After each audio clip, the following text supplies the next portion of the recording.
In this video, I'll be using an applet in the statistical software package StatCrunch to illustrate properties of the sampling distribution of the sample proportion and how you can expect the value of a sample proportion to vary from sample to sample when you're sampling from a population where a given proportion of the individuals possess the characteristic of interest. So what I have here is a data file containing information on every student at Clemson University and whether or not they're in a Greek organization. So being in a Greek organization is going to be the characteristic of interest, and our population is going to be all Clemson students. So we're going to let 1 denote that a Clemson student is in a Greek organization. And then if you scroll down here, you can see we're using 0 to represent that the student is not in a Greek organization. So this is a convenient way to code the data, and one you often see when you have a variable with 2 possible values, using 1 for the characteristic of interest and 0 for the other characteristic, which is not of interest. And if you scroll down, you can see that we have data for, it's actually 16,542 students at Clemson University, of which it's known that 24% of them are in a Greek organization. So let's get started using the applet to take samples of the same size from this population. So the applet that I'm using is called Sampling Distributions. We're going to use this binary option here because, again, we have a variable with 2 possible outcomes. And the proportion with the characteristic of interest is 0.24. 24% of Clemson students are Greek. So within the applet, this first graph represents the population. So you can see 76% of the population is a 0, a non-Greek student. 24% of the population are 1s, Greek students. This second graph is going to display samples that we take from this population.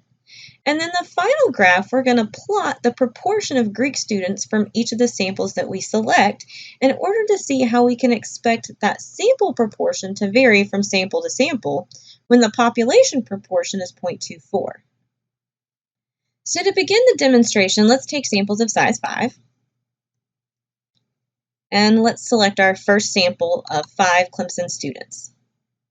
Okay, so we see that in this particular sample, actually, none of the 5 students were in a Greek organization, so our first observation in our distribution of sample proportions is going to be 0 for the 0 and 5 students who were Greek. Let's take another sample.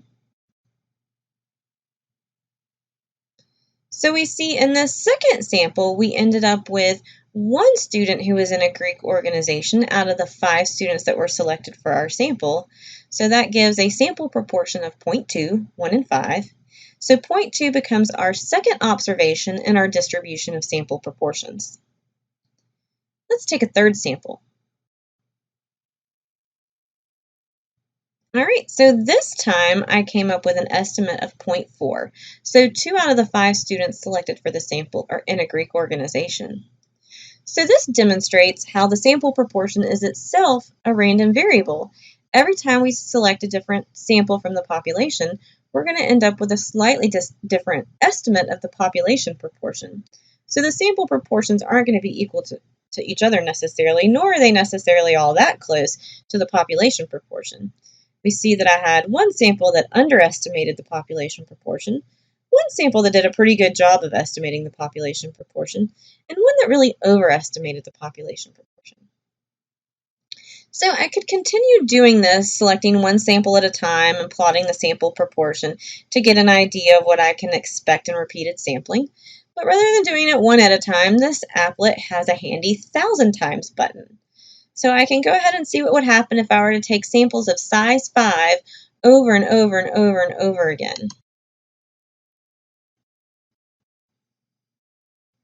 Okay, so we see after about 15,000 samples, this is what I could expect.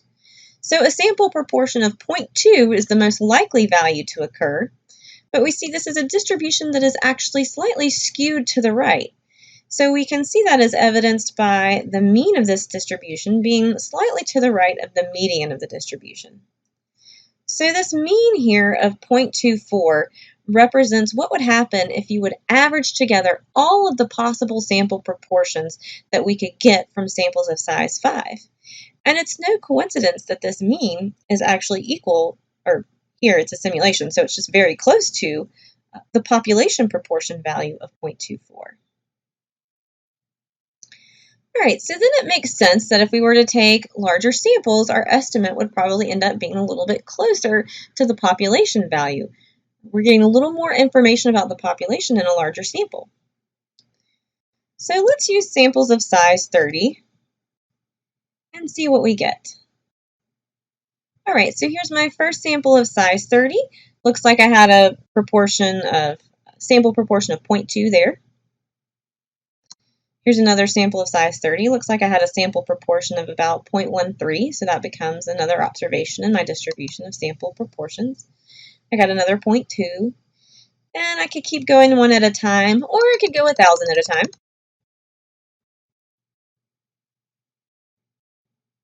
So we see after about 17,000 samples here, this is what my distribution is starting to look like. Again, it's just because there's only a few possible values that you can get that we've got sort of these gaps in the histogram.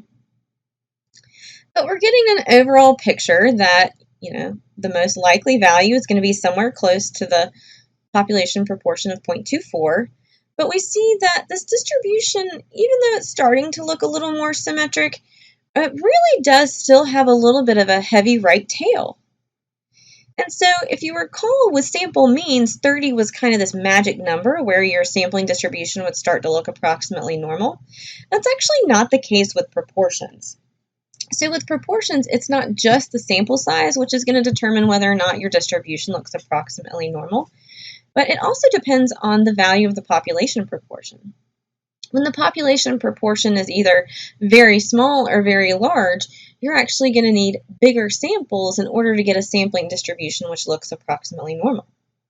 So with that in mind, now let's bump this up to samples of, let's say, size 100 and see what we would observe.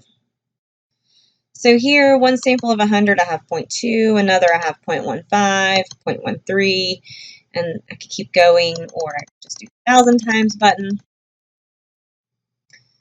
And we see here now that we have a very approximately normal looking distribution. We see the mean and median are quite close together, both very close to the population proportion value of 0.24.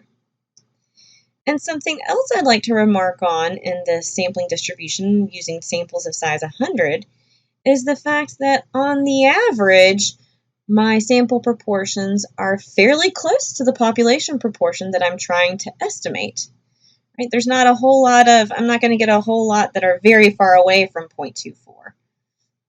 And this is going to be a very key idea if you're a polling organization and you're staking your whole reputation on being able to come up with a proportion which is very close to the actual value. So that's why polling organizations like to take very large samples, usually of 1,000, 1,500 or more.